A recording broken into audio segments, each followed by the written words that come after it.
दोस्तों, एक बार की बात है, एक लड़की उत्तर प्रदेश से दिल्ली आती है पढ़ने के लिए और बहुत मन लगा कर पढ़ती है। पढ़ते पढ़ते एक अच्छे कॉलेज में उसका एडमिशन होता है और डिप्लोमा लेना चाहती है।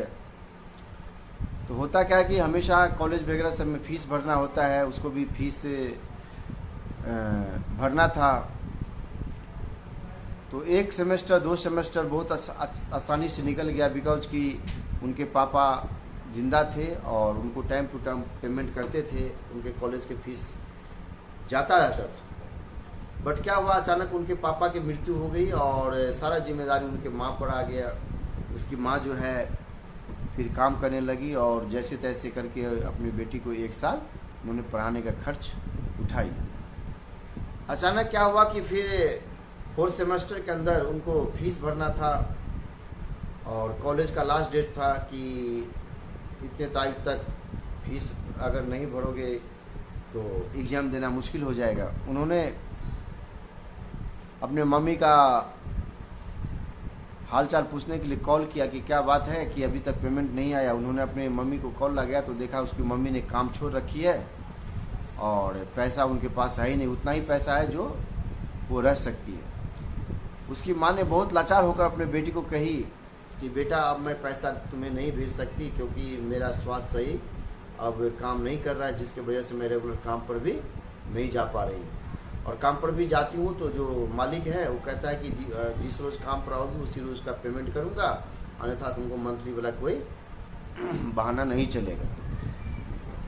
वो लड़की ये बात सुनकर काफ़ी निराश हो गई। कॉलेज में जितने भी उनके कलीग्स थे, उनके फ्रेंड्स थे, इवन की टीचर से लेकर प्रोफेसर तक सब उनको टॉर्चर करने लगा कि फीस नहीं भरोगे तो एग्ज़ाम तुम नहीं दे पाओगे। वो लड़की इतना इमोशनल स्ट्रांग नहीं थी। वो अचानक क्या किया कि डिसाइड किया कि अब तो अगर मैं एग्ज़ाम नहीं दे पाऊँगी, मेरा एक सपना था, तो मैं क्या करूँ, अच्छा है कि मैं मर ही जाऊँ। उसने अचानक शाम को हॉस्टल से निकली और रेलवे लाइन पर जा कर के लेट गई और गाड़ी का इंतज़ार करने लगी। उसी टाइम में अचानक ऐसा हुआ कि वो रेलवे लाइन पर जब लेटी हुई थी मरने के लिए, गाड़ी में 5-10 मिनट लेट था, उधर से एक भिखारी आ रहा था और अचानक भिखारी ने देख वो पेशाब लगा। उसने पेशाब करने के बारे में सोचने ही लगा, मतलब पेशाब करने ही वाला था उसके शरीर पर कि लड़की ने देखा कि ये भिखारी मेरे शरीर पर पेशाब करने ही वाला है।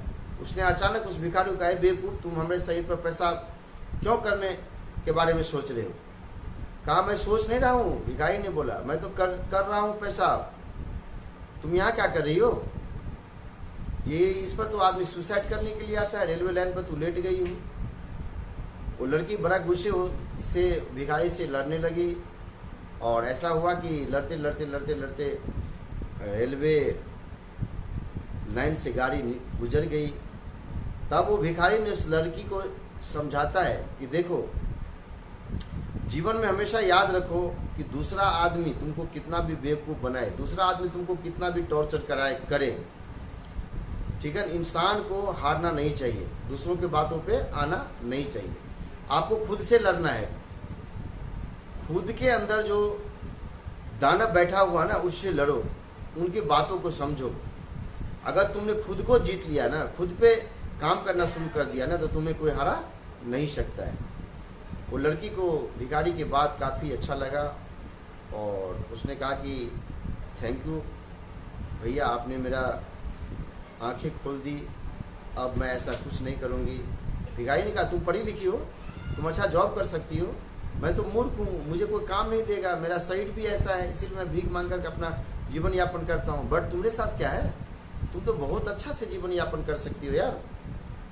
वो लड़की ने उसको थैंक कहा और यहाँ से निकल गई और अच्छा खासा 2-4 इंस्टीट्यूट में अपना इंटरव्यू दी और इंटरव्यू देने के बाद वो सेलेक्ट हो गई और वो पढ़ाने के साथ साथ अपना भी पढ़ाई कंटिन्यू चालू कर।